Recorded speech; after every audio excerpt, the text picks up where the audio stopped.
आज के क्लास में सांख्यिकी के बारे में बेसिक जानकारी हम लोग पढ़ेंगे।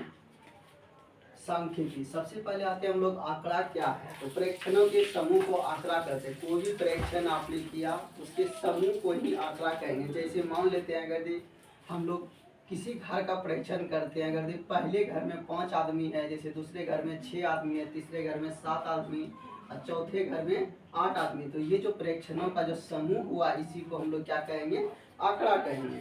अब आते हैं आंकड़ा कितने प्रकार के होते हैं। तो आंकड़ा होते हैं 2 प्रकार के। कौन कौन से होते हैं? पहला वर्गीकृत आंकड़ा होता है, दूसरा अवर्गीकृत आंकड़ा होता है।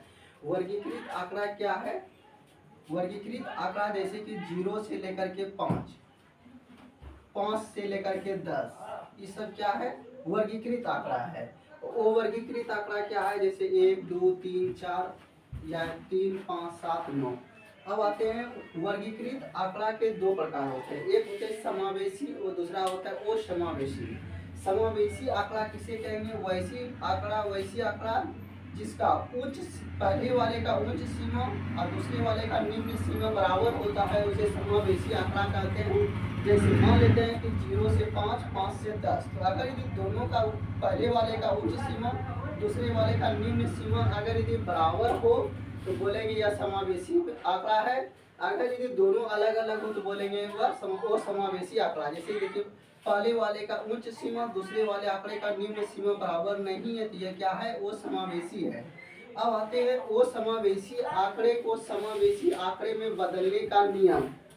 अब कैसे बदलते हैं? तो वो समावेशी आंकड़े को समावेशी आंकड़े में बदलने के लिए निम्न सीमा में 0.5 घटाते हैं और उच्च सीमा में 0.5 जोड़ते हैं। जैसे मान लेते हैं कि कोई वो समावेशी आंकड़ा 0 से 5 और 6 से 11, तो इसको हम लोगों को समावेशी में बदलना है। हम लोग क्या करेंगे? नीचे वाले में निम्न सीमा में 0.5 घटाएंगे और उच्च सीमा में 0.5 जोड़ेंगे। निम्न सीमा में 0.5 घटाएंगे, उच्च सीमा में 0.5 जोड़ेंगे। जब इसको जोड़े तो इसका शून्य करके -0.5 इतना आया और इसको करेंगे तो इतना आया। अब दोनों का देखिए उच्च सीमा, पहले का उच्च सीमा दूसरे का निम्न सीमा आपस बराबर हो गया, तो हम लोग बोलेंगे कि यह समावेशी आंकड़ा बन गया। अभी आप लोगों ने सीखा कि समावेशी आंकड़े को समावेशी आंकड़े में कैसे बदलेंगे। अब आते हैं वर्गीकृत आंकड़ा। जैसे कोई वर्गीकृत आंकड़ा दिया रहे तो उसमें कुछ गुण होते हैं। जैसे क्या? जैसे वो अगर यदि वर्गीकृत आंकड़ा 0 5 5 से 10 10 से 15 दिया रहे तो इसको निम्न सीमा बोलते हैं और इसको बोलते हैं उच्च सीमा। फिर इसमें इसको निम्न सीमा, इसको उच्च सीमा बोलेंगे। अब यहाँ पर आते हैं वर्ग अंतराल। वर्ग अंतराल क्या है?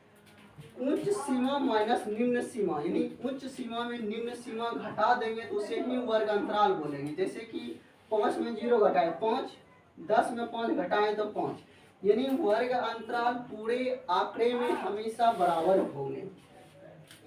अब उसके बाद आते हैं वर्ग चिन्ह। वर्ग चिन्ह कैसे निकालते हैं? ऊपरी सीमा प्लस निम्न सीमा बटे 2, उससे ही हम लोग वर्ग चिन्ह कहते हैं। जैसे ऊपरी सीमा प्लस ऊपरी सीमा प्लस निम्न सीमा बटे 2, ऊपरी सीमा और निम्न सीमा को जोड़कर 2 से भाग कर देंगे तो वर्ग चिन्ह निकल जाएगा। अब वर्ग अंतराल या परिसर दोनों सेम चीज है। परिसर क्या है?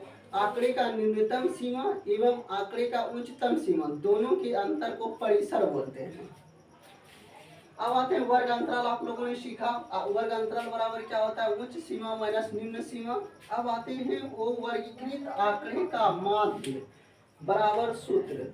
तो वो वर्गीकृत आंकड़े का माध्य बराबर सूत्र होता है आंकड़े का योगफल बटे आंकड़े की संख्या, या इसको आप लोग ऐसे ही बोल सकते हैं प्रेक्षणों का योग बटे प्रेक्षणों की संख्या। एग्जाम्पल में जैसे 1 3 5 का माध्य निकालना रहे तो सबको जोड़ देंगे और 1 2 3 है तो 3 से भाग कर देंगे, यानी माध्य निकल गया 3।